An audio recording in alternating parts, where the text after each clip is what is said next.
Hello, Florida. This is Joe Mullins of the Live Workshop Play Show, and welcome to the Joe Mullins Show and a beautiful weekend. And today I've got a very special guest with me. I have got Mike Feldbauer.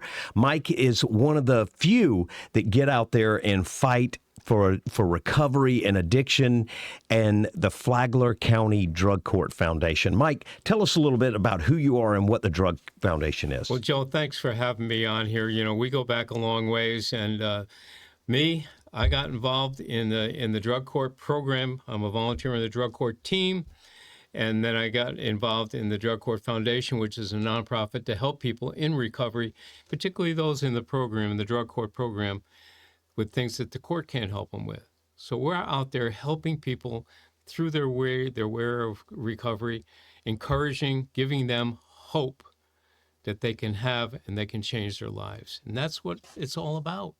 Now, that's how you and I met, going through the Drug Court Foundation, me running for office, and us becoming friends. It was an issue that the county, we were number one in suicide in the state of Florida. We were one of the top-rated counties for overdose deaths. Yes. And it was because there were no services here. And you and I got together. We started talking and collaborating.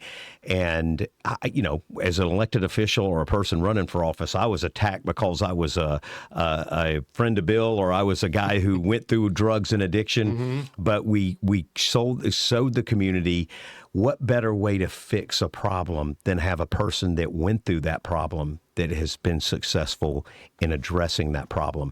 And I was able to do it because of programs like the Drug Court Foundation, like the rehab, like AA meetings. But I've done a little different style. Instead of keeping this stuff quiet and transparent, even as an elected official, I was very open and put it on the forefront. And Joe, that's what drew me to you, because I knew that we needed people with a voice that you had to let our community know what's going on. And they kept things quiet. Well, you weren't very quiet.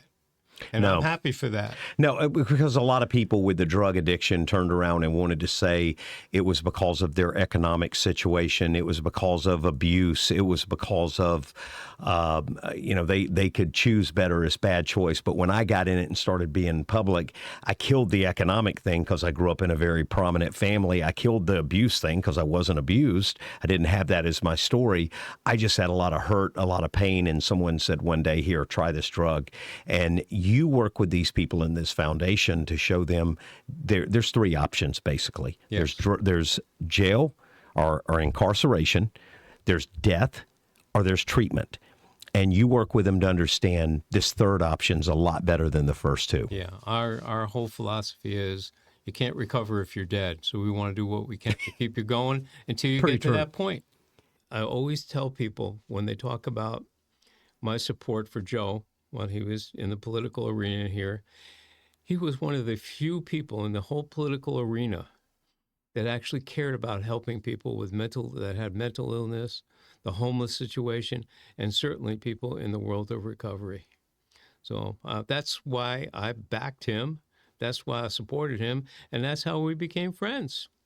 Yeah, I've always appreciated that, Mike. And, it was a very scary time. One time, just to tell the story before we met, I ran for office in Georgia, and I had a guy on the radio similar to Flagler Live, just a blogger that personally made it his vendetta to attack me, said because I didn't come and ask him to run, that he would not support me. So he brought up a lot of my challenges that I had in my life for recovery, things that got me to recovery. And I remember knocking on doors, and I was scared to death to knock on the doors at that time because I said, somebody's going to open the door and they're going to know what I went through. They're going to know that I did drugs. Oh my God, they're going to know that I did cocaine. Yeah, I said cocaine. I couldn't say it back then, though. I'd always be quiet. And I said, well, I did other things too. And today, and what I learned from working with you guys is own that, own it. But I remember a very big mentor of mine, Ron Cross, who was a county commissioner, said, Joe, you didn't win this election. I just don't think your past is going to allow you to escape it and be able to do something like this. You might have to look for something else. Play the tape forward. I come to Flagler. I meet you guys. I'm talking. I'm going around knocking on doors. And I realized in my recovery, I was in the era where people were very ashamed to come out and admit they needed help. That was part of the tool that the devil used to keep you in recovery, to keep Exactly. you in abuse, because you're scared to acknowledge, you're scared to look at another man and say, "Hey, I need help. I got a problem." And I can't control it. So you're scared of it. So when I went through treatment, I said, if I'm going to survive, half the staff said that I would not make it a year in recovery. They just said, he's not going to make it. This guy's going to be dead. First of all, he's done too much. And I did an extreme lot. I mean, I was one of those that if you ask me to do something, I'm going to go full speed and do it 100 times more than anybody else is doing it. So I did a lot. And I remember them telling me, one guy sat down with me and he said, "Joe, the only way you're going to make this work is you're going to have to do the exact opposite of what you did when you did drugs." I was really good at hiding it. I was really good at not telling people. I was really good at disguising it. So I thought it was my own world. I mean, people knew I was a wreck. They knew something was going on because I wasn't reliable. But I took that mentality and I said, you know what? If darkness makes my addiction stronger, lightness will bringing it to light will make it weaker. And I apply that. And when I ran for office because of you and Pastor Solano, I'd knock on those same doors. And when they come to them, they go, "Well, I read a lot about you." And because the Oh, bloggers yeah. started attacking. And I looked up and I remember telling one of them one time, I said, "You know, I've read that stuff too. And I think I'm going to go with that version because I'm 8 years in recovery at the time." I said, "I'm 8 years in recovery."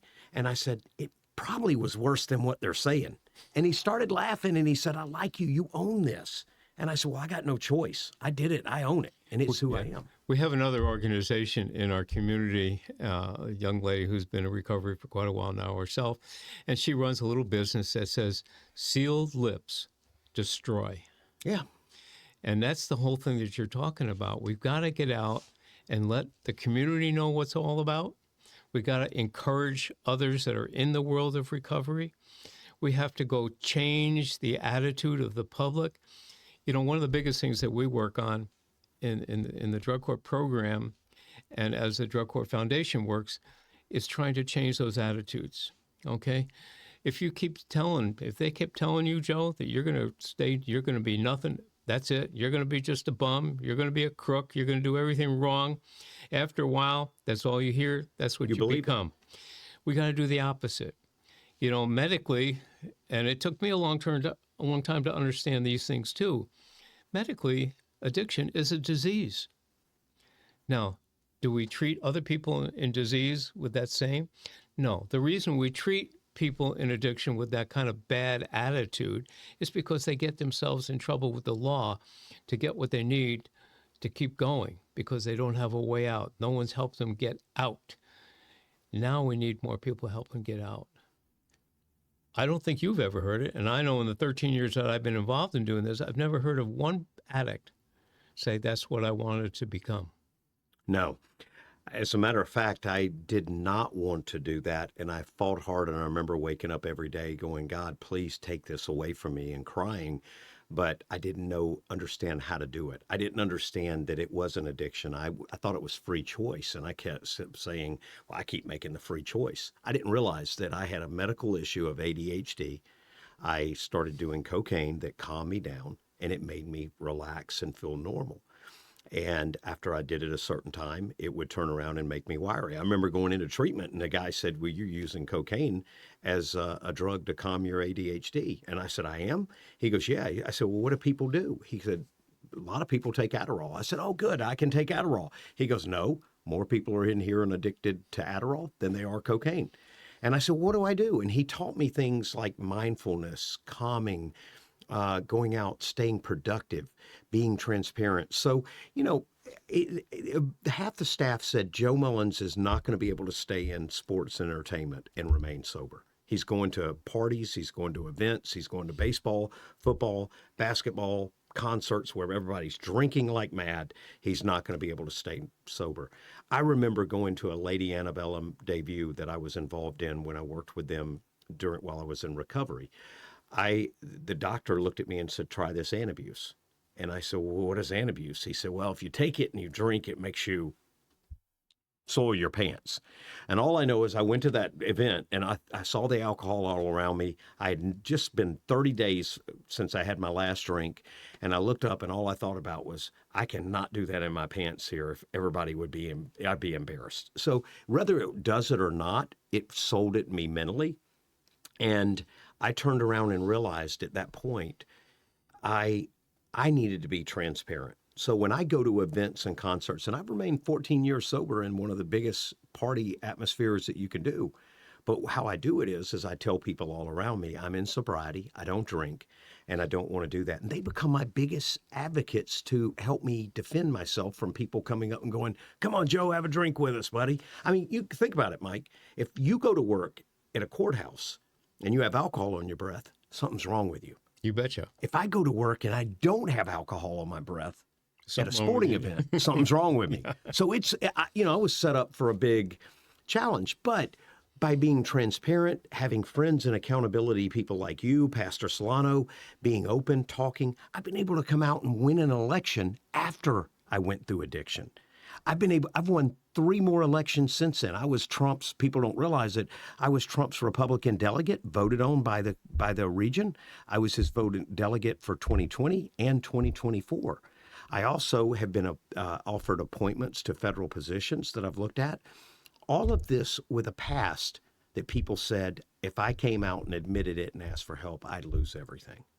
The thing, I think, the biggest thing that most people listening, hopefully listening to this, that are going through what they're going through and afraid to be open and honest about it is that you're not hiding anything No. except from yourself. Yeah. And I relate back to my problem, which was cigarettes. 2 packs a day. I quit 6 times, relapsed 6 times, and every time I relapsed, I'd lie about it. Now, if you lie about relapsing and smoking, you're not doing anything because you stink.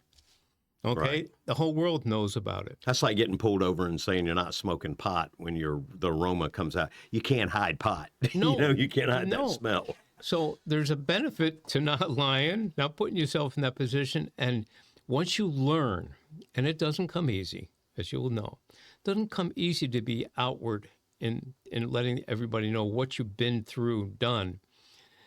But then it becomes easier and easier, and it becomes very effective in helping others. The AAs and NAs, they have their place.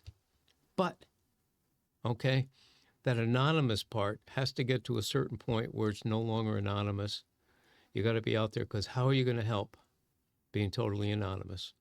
You can't. You can't. Your addiction loves that. And I used to tell people, they go, are you a friend of Bill? And that was the code word to see if you were in recovery. Mm-hmm. And I'd look up and go, no, I'm a child of God. And God's forgiven me for this. I've forgiven myself. And we're moving on. And I want to help people. And when I ran for office, one of the biggest things that I said is we bring recovery to light here. We had a massive homeless problem here behind the library. I went in, opened that up, showed it to people. And I remember people saying, well, this is their choice. And I said, no, their decision-making is what's got them in the situation they're in. They need help. I said, I was given free choice and it almost killed me. I needed help. And I remember the day the blogger decided he didn't like me anymore. I had a Bible sitting on the dais and he came up to me and he said, you can't have that here. And I looked at him and I said, hey, man, I used to pick and choose where I put God in my life. And I used to say, okay, he can be here during this time, but he can't be here during my sporting events, matter of fact, Monday through Saturday, I didn't need God. I had my own agenda and I was partying. Matter of fact, I was embarrassed and ashamed to have God because what I was doing. On Sunday, I'd go in and repent and I'd say, okay, give me all of it back, God, and start it all over again. Well, that doesn't work that way because you're not genuine. You're not doing it. But I remember having that Bible there and he said, well, you need to move it. And I said, listen, you don't want to know me where I pick and choose to have this Bible in my life. That guy is not a good guy to know. It's not a fun guy to know. It's not a good person. And I said, if you want some stories, you'll get some stories at that point. But I said, you'll also get some things that make you go, holy cow, I'm staying away from him.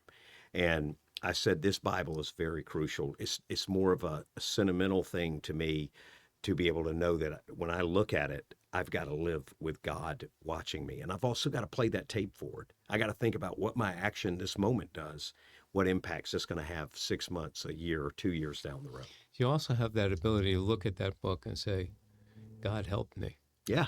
And it's Okay. isn't it crazy how 3,000 years later, this book is still answering problems that we deal with? I mean, we got all this technology, all this advancement. We can't solve the problems that the Bible solves.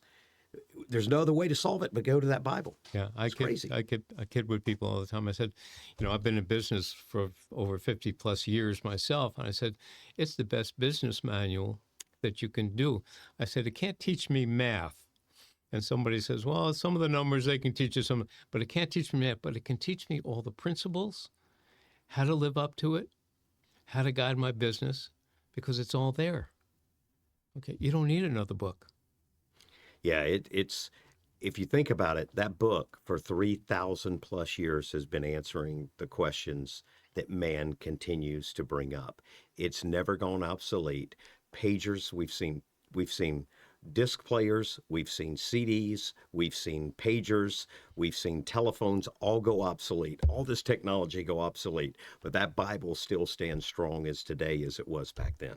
You're 100% correct. And I'm hoping that it gets stronger and stronger because I know it will help anybody. Okay. It's one of those things. I mean, I'm outspoken when it comes to that issue. I read through the Bible and I see the stories, both old and new, of salvation, of lives being saved, destruction being restructured. I see Jesus healing people that could never be healed. Yet we still have to tell people you can be healed of addiction because a lot of the support organizations say no, you can't. You always have to be in that. Yes, if he can raise the dead, I think he can heal an addiction. It doesn't happen Absolutely. overnight in most cases. I do tell the story that one of my good friends up north, he was terrible. I mean, he was drinking, drugging, just running out on his wife, all these kinds of things. And it got to a point in time in his life, I don't know what triggered it. He was in the hospital for something else. He was watching some Christian TV program, and he gave his life to Christ. That was the last day he had any drugs, any alcohol, or any device action. It happened on him overnight. Now, that's the unusual time, okay? Because it takes time to get bad. Sometimes it takes that same time to get good. But it can happen either way. God healed them immediately. Jesus healed them then, and then he healed some as they went. The healing process is going to be there. You got to want it. You got to accept it. You want it and you accept it, it's there and it's available to you. You know, it reminds me of 100, the road out here, not 100, I'm sorry, US 1. And it's like starting in St. Augustine and you're going all the way to Volusia and you're coming through our county and you're running down that road. And every day you're just running down that road and you're exhausted. When I finally surrendered and got in the chariot that God had kept sending me to pick me up and keep me from running down that hot, overgrown vegetation road that was tearing my life apart, the best feeling in the world was when I surrendered and I said, okay, it's done. It's done. It was like getting off. Just, I challenge anyone, walk in the middle of summer down US 1 and see how far you get before you want somebody to pick you up or you want some water being God's choice, and you're using whatever to get you there. It was the best feeling of relief when I finally had something that I could rest in. And I realized I didn't have to play God anymore. I didn't have to solve my own problems. I didn't have to get frustrated because I couldn't solve those problems. I didn't have to get mad at myself and call myself a failure. Those things all ended for me when I went up and did it. Also, when people said, hey, your last election that you had in Flagler, you didn't win. I go, that wasn't me. That was God. I knew that was coming. I felt it. I felt God was pulling me for a different purpose. But as the typical addict I am, I don't want to listen to God. I want to do it my way. And I wanted to stay in there and I had my own plan. And I can't tell you how wonderful things have been since that moment. So anytime you feel like you got failures or you failed something, you got to remember those are setups. You're getting set up to do something very big. And I love, just like our shows, getting out there, getting the voice, getting the people out there. The Joe Mullins show would not be what it is today had it not gotten that kind of attention with a crazy Ferrari video. I But wasn't going to bring it up. no, but I own it. I don't have a problem. Listen, hide that video would be like me hiding that I'm in recovery from drugs and alcohol. It was a part of what happened. And when you look at it, you go, how did something so innocent get spun so around? Well, that was God. God was trying to direct me and get my attention to move me to a different place. And I was very comfortable sitting where I was. And when I moved, I realized greater things were in store. Mike, as we wind down here to the hour, I want to thank you for joining us. And this subject, there's just so much more. I'd love to have you on again. There's so much more to talk about. What are some parting things that you could tell a person that's struggling with addiction or a family member that's dealing with addiction? What is something that you could share with them that you've seen throughout your years of working with the Drug Court Foundation? I think the key thing, Joe, is we got to keep instilling that there's hope, not to give up. We don't know what it's going to take to get to that point for the person in addiction to make that own choice that I've had enough. I don't want to die. And family members need to know that the addiction isn't what they think it is. I remember hearing a pastor talk to a very large church, so he knew what he had in those bodies, okay? Because typically 10% of wherever you are is involved in some fashion. And he said, when your kids are stealing from you, they're wrecking things, banging up whatever, remember, that's not your kid. That's the addiction. Right. Okay? And there's hope. There's hope to have a good, solid life. It's what keeps people like myself and others that are in the world of recovery helping people. It's what keeps us going. Because if we didn't see the positive things that can happen if people hang in there and get and work in that recovery, then we'd all give up.